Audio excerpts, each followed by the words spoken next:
Welcome to the Sportlight podcast for parents, coaches, and athletes. The Sportlight refers to the time in an athlete's life when they have increased ability to affect the culture around them and the increased opportunity to learn life's lessons through sports. This podcast aims to help parents and coaches capitalize on their athletes' precious time in the Sportlight. The Sportlight podcast is brought to you by Especially for Athletes program. Hello, everybody. Welcome to the Sportlight podcast. What's up, Dustin? Hey, Shad. How you doing? Nice to see you, buddy. Super excited today to talk about that conversation I had with Justin Su'a again. And just in case someone hasn't looked at our first podcast that we did with Justin, he's the mental performance coach for the Tampa Bay Rays. And I had this hour-long conversation with him, and man, just absolutely loved it. He really is really good at talking about things that as I listened to him in the conversation, I was like, man, he's just wise. And I could see how he could help a Major League Baseball squad be mentally solid, and I talked with him about the concept of the Sportlight and how in this particular part of our conversation, I had just talked about something that we have talked about many times as we go around to speak with athletes. And that is, because of the Sportlight, whatever you are is magnified. So for example, if someone is kind, that kindness is magnified. It's even more powerful because they have the Sportlight with them, that extra influence that comes from playing sports. And at the same time, there's the flip side of that coin, that even just an unkind comment or a look or laughing at someone, because you're an athlete in the Sportlight, that has an even more powerful effect. And we can't turn off the Sportlight. If we have it, we have it. And so whatever we do is going to be more powerful on one side of that coin or the other. And so Justin and I were having that conversation, and he shared this analogy of the fountain and a drain, and applied it to the Sportlight. And so I just wanted to listen to it for a second and have a discussion with our audience about that concept, the fountain and drain concept. So let's go ahead and listen. Here's when I interviewed Justin.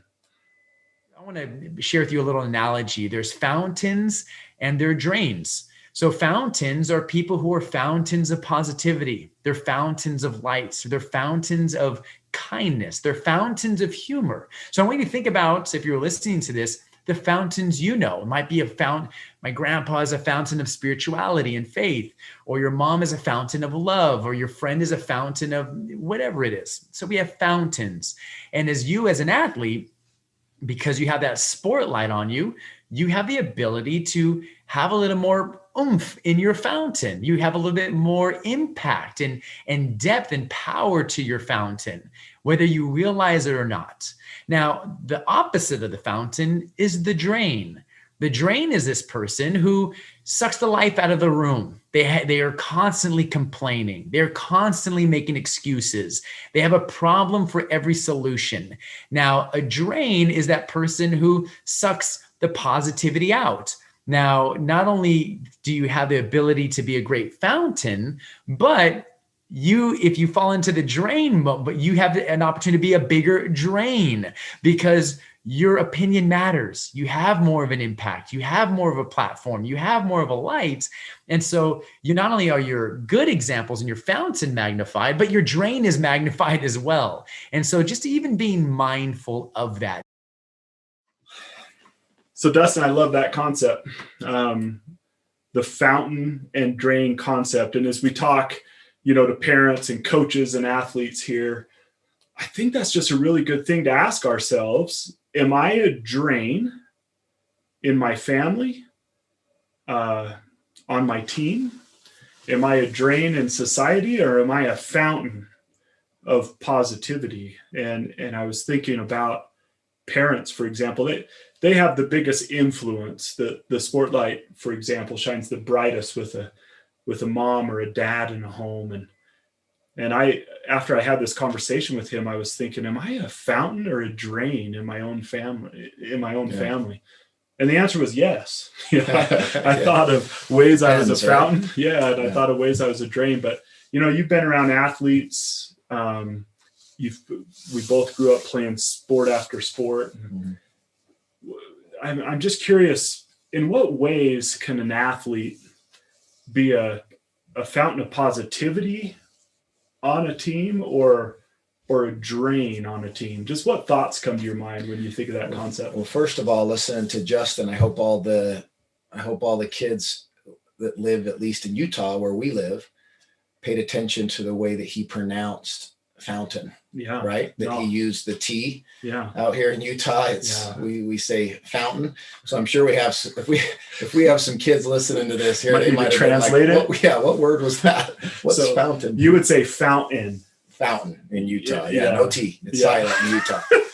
So no, I've been around a lot of athletes and coaches, both as a player and many, many years as a coach, who are both. And to a degree, I think we're all both at various times in our life. Like we all have moments when we're probably more the drain than we are the fountain, but there are definitely some kids and teammates and coaches who I've been around who are majority of the time one or the other. And the kids who are the coaches who are the fountains are the ones who have the ability to not let the negative storyline of the game or of the practice be the focus of the game or the practice.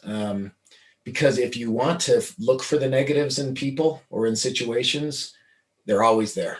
And I believe we live in a society today that we have become very, very good at finding the warts on people. And it doesn't take very long if that's what you're looking for, to find them in people. It's like I saw something on social media a couple of weeks ago that Denzel Washington had tweeted out about if you're in the market for a red car and that's what you want to buy, that you notice all the red cars out on the road, right? When you're in that market, you know, and if you're that person who has trained yourself to find the negatives in the world, then you're going to see the negatives in people everywhere you go, in every situation, win or lose.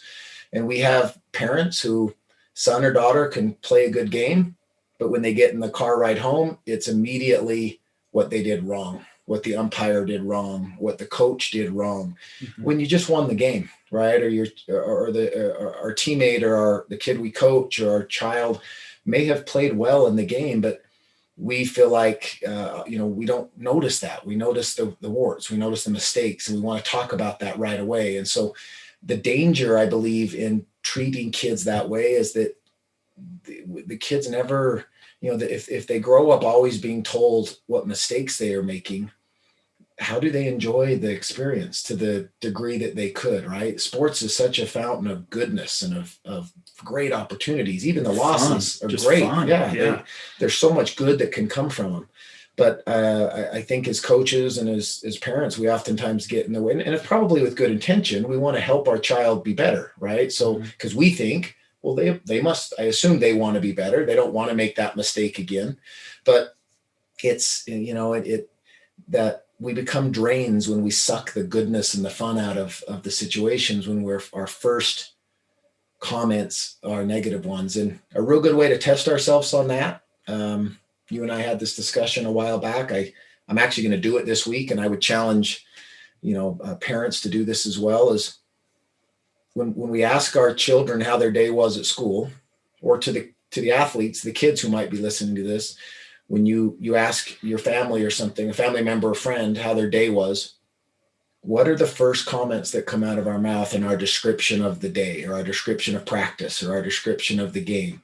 Are they accentuating the negatives that happened that day, or are they pointing out the positives that happened that day?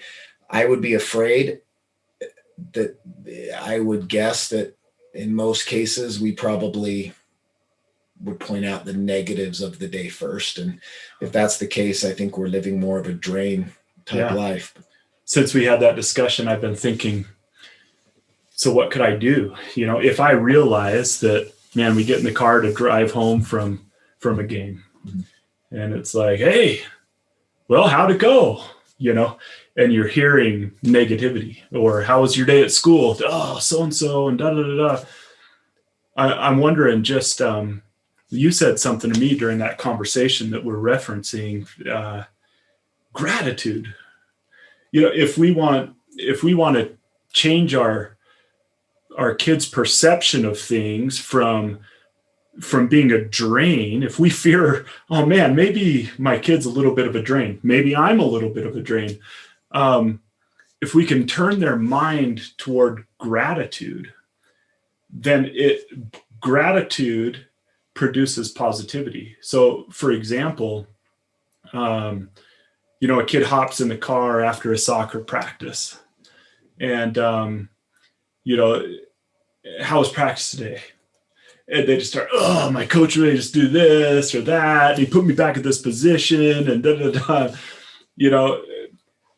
maybe helping our kids to realize, but you do know your coach has taken hours out of their time to be with you and allow you to play soccer. Yeah.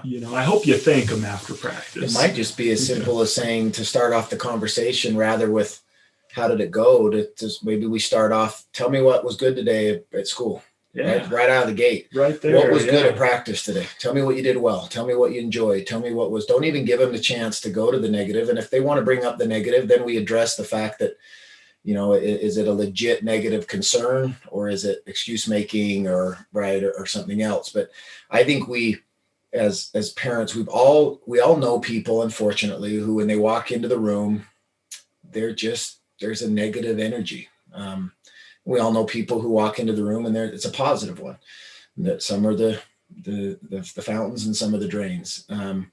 But the focus on negativity, that desire to want to find the weaknesses in people, we just watched it play out every day in our political system the last year.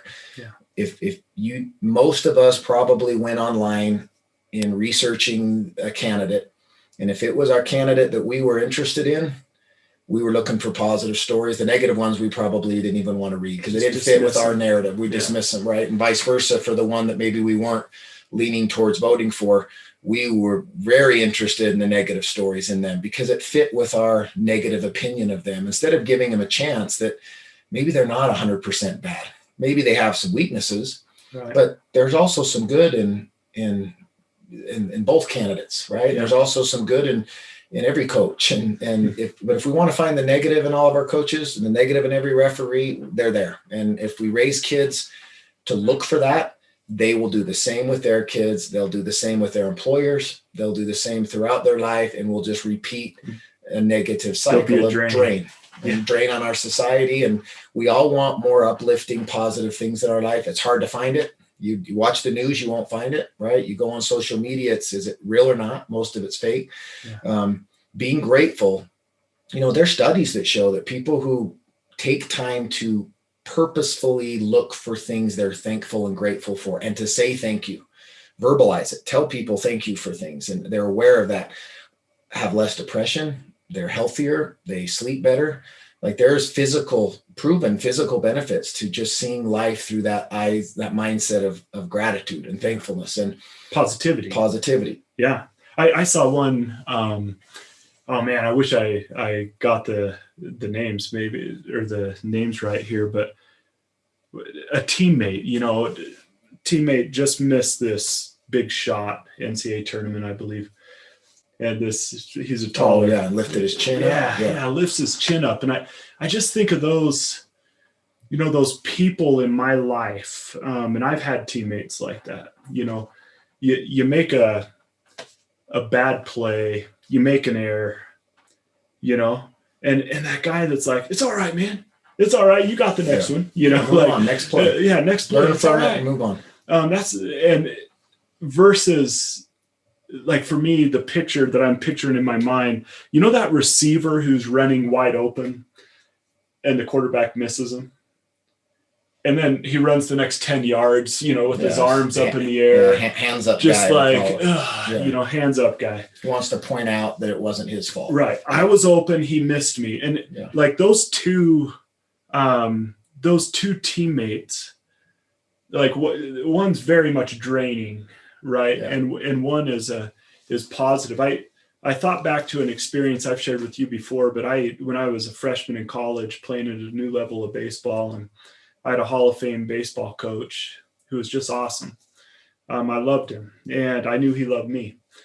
but I had just struck out the night before 3 times, and I was sitting there at the batting cage, and I was taking BP, and I came outside the batting cage, and I'm sitting here I am with this coach. I mean, I'm a freshman, it's fall ball, so I haven't been a college player for too long. And I'm like, holy cow, I have access to this guy, right? And he's sitting there, and I came out, and he said something like, nice cuts, Marty, and came out, and I'm standing by him, and I decide I'm going to capitalize on this moment. And I ask him, I say, hey, coach, I had a rough night last night. What am I doing wrong? And he looked at me and he said, just something not too inspiring, right? But he was like, shut up. And I was like, let's go. You're fired up to. Right. And, Thanks, and I was like, all right. And then he said it again. Shut up. Do you think I'm stupid? And I just thought, I didn't know what to say. It was just one of those moments. Where are we going here, coach? And I was like, no, I don't think you're stupid. I'm sorry for asking advice of my coach. I don't know what you get paid for, And he just asked me 3 more times, do you think I'm stupid? And I said, no. And then he said this, do you think I would have given a scholarship to someone who couldn't hit a baseball? And I was like, I hope not. And he said, I'm not that stupid. Sometimes the pitcher wins. That's called baseball. And then he kind of slugged me. You're going to win more than you deserve to. That's awesome. And I just remember in that moment, being this freshman, having a coach that understood that Hall of Fame baseball players fail 70% of the time. You know what I'm saying? And he saw the good in me. I played for different coaches than that. Yeah. And I honestly think I performed so well under him because I felt like when I failed, he was just like, no, that happens in baseball. When I succeeded, it was like, that's Marty. That's who he is. That's why I recruited him. Yeah. And I just thought about that a lot in my profession, in my parenting, we're all going to fail, and I think drains are hyper-focused on failure. Yeah, absolutely. And instead of noticing in our kids and their academics and their sports and those that we coach, if we can have that I see the good. Even if you fail, I see the effort. Even if we can train ourselves to see good first. I love and can name teammates that saw the good in me, that saw the positivity in the team, that realized when we're down, we needed an uplift. Yeah. I can name the coaches that were that way with me, that saw the good in me. And I just, that coupled with the gratitude piece, I hope I can train my children to see that. You know what I mean? The interesting thing about the drain and the fountain, you could have 10 fountains dumping water into a sink, right? Mm-hmm. If there's one drain in the sink, you'll never fill it, right? All it takes is one drain to empty the entire sink. And that's the problem with if you have a team, or whether it's in business or it's a sports team or a family, all it takes is one drain to do the damage of what lots of fountains are trying to do. Right. And if we don't have the ability to address the fact that, are we the drain? Is my son or my daughter the drain? Am I the drain that's giving example? Your coach right there in that lesson, I'm sure that his example to you being a fountain in that moment has probably led to you approaching moments like that similar in your life, right? As a dad of athletes and, as a coach and things. And so, that's what we have to be aware of, is that what are we training? What are we preparing for the next generation, future fountains or future drains? Because like I said earlier, it doesn't take a lot of drains to empty a sink, right? It takes one. A lot of fountains can be working on that, on filling that, and the drain can cause a lot of damage. And we would be wise when we get with our children, our athletes after games. It doesn't even have to be sports, whatever they're in. If they're in choir or they're in, they're in music, whatever they're into, that we make a conscientious effort to focus on the good and let them talk about the good and address the good and celebrate the small victories. Because there's plenty of disappointment in life. There's plenty of reasons that we have to, to maybe not feel like we measure up, but we're better than we think. We're doing better than we think. Our kids are doing a lot better than we give them credit for. I know when I speak to these kids all over, I usually start off, and some listening to this podcast would disagree with this, but I start off with telling them that the whole rap that they take for being millennials, that they're lazy, that they don't work as hard, that everything's given to them. It's a different generation. And I guess that's our job as the older generation, is to tell them that they're not as tough. We as heard we it were. too. Yeah, I heard it from my parents, and, I'm sure my parents heard it from theirs. However, that generation, my grandpa's generation, that was the World War II generation. So right. they have the trump card on all of us. They can say it. But the truth is that these kids nowadays, they've been faced with difficulties that no one in the world has ever been faced with. And I can tell you from meeting thousands of them every year, they are a heck of a lot better than we're getting credit for. And for every one or two that might be a drain, most of them are fountains. We have a great group of youth coming up, great group of kids, and a great group of coaches that are helping them. But we also have kids that are struggling and they're hurting. And our mission is to plead with parents and coaches and athletes to use sports as a tool to bring those, to plug those drains and to let the fountain of goodness that sports provides fill these kids with fun and hope and excitement and life lessons that'll help them be successful. And the Sportlight is a great tool to do that. And as parents, we have an obligation that if we're going to be, putting our children in these situations to be these influential, recognized kids in their community, we have an obligation, I think, to teach them to use that Sportlight for good and to be fountains. Yeah. We have to be conscientious of it, or there's so much negative out there in the world that if we're not, then shame on us. Yeah.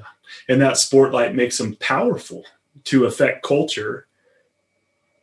If they're a drain, they're going to have a more negative effect on the culture. Yeah.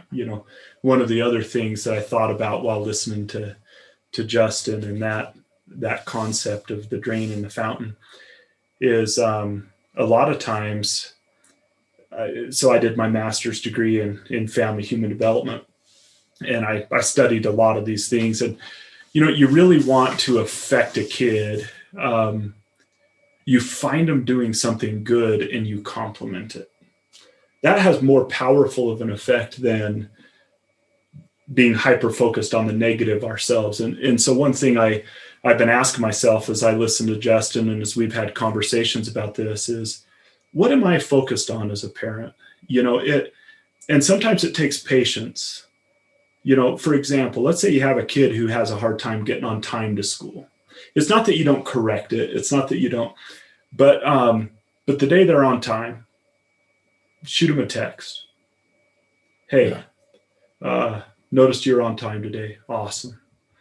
Thank you for doing that. That you'll be happier today because you were, sometimes it's like good becomes the default. And then our kids are mostly 95% good at what they're doing. But then if we're concentrating on that 5%, it just feels like we're a drain on them. Well, can I add to that, Shad? We've talked about appreciation and recognition and the difference between the two. Mm-hmm. So what you just said, there might even be a better way to address that text, right? Then not that recognizing that they got to school on time wasn't a good thing. It was right. It's good. But the better way might be to tell them how much we appreciate the effort they put into getting to school on time, that we appreciate the responsibility that they show, right? That the appreciation is a deeper version of recognizing. Recognition is the noticing of somebody's performance, right? An effort that they did. We recognize the good that they did, mm-hmm. right? It's their performance. Where appreciation is deeper. We appreciate who they are as a person, who they, what they mean to me. And I think when we simply recognize the good things that our kids do, we're pushing the performance and the result, which we've talked about in past, podcasts, where I think the better way is to make sure our children know, and our teammates, if you're an athlete listening to this, that we appreciate them. We appreciate the effort they're putting into keeping their room clean. Yeah. Not that recognizing that their room is clean isn't a good thing. We should do that. But a better way would be I appreciate the responsibility that you're showing, the obedience that you're showing, the effort that you're putting into doing this. I've noticed that you've done this several times. I want to recognize that, but I want you to know how much I appreciate that. So to a teammate that's working hard and has, runs for 4 touchdowns in a game, I can recognize that they scored 4 touchdowns, or I can show them how much I appreciate the time they've put into the weight room, the time they've put into understanding the plays, the relationship that they've built with their offensive linemen. Remind them to show appreciation to their teammates who have made it possible for them to score those touchdowns, right? Yeah. That we appreciate the effort and the commitment because I think that's a deeper, we all want to be appreciated and recognized, but I maybe others disagree, but I'd rather be appreciated. Yeah, no, that's a great concept. And so I appreciate Justin's insight on that. Someone who's in a major league locker room, right? Yeah. And he's got some serious experience in being in that. Yeah. And we see it too. Sometimes there are teams who let go of a very talented player and get better because they were such a drain. Yeah.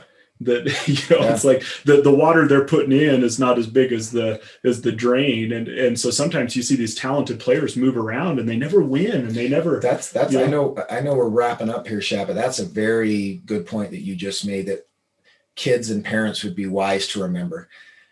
When you're not understanding why your son or daughter isn't playing more, or isn't playing a more active role in the team for whatever reason, because they're obviously bigger, they're faster, they're better. It's on paper, they're absolutely the better athlete. The reason they might not be playing as much or have that active role on the team is because they're a drain to the team.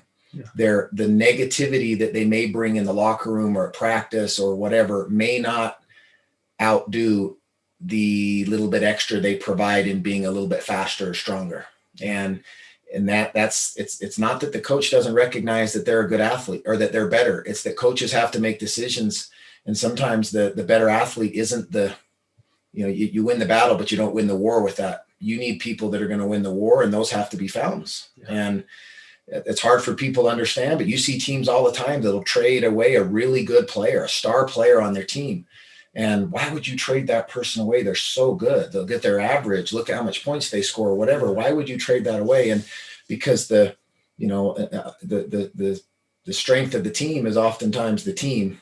It's them being together, multiple fountains on the team. And the really good elite level athlete who's a drain to the overall strength of the team isn't worth the headache in a lot of cases. And coaches, good ones, don't want to mess with it. So they move on. And as Justin was saying, the brighter their spotlight, the more influence they have, the bigger that, if they're a drain, they're a bigger drain. Exactly. It's not just they're a bigger drain. And others are going to follow them down the drain. Right. Because they're they have influence. Right. Yeah. Versus that fountain who's, you look at Mike Conley, you look at some of these guys who just, voted teammate of the year all the time. Yeah. They're fountains, right? So even if they aren't as good as someone who's a drain, you want them. Yeah. And the overall impact is better. And so I love this conversation. Just this concept, asking myself, and am I a drain or am I a fountain? And these little tools we've talked about, leading off,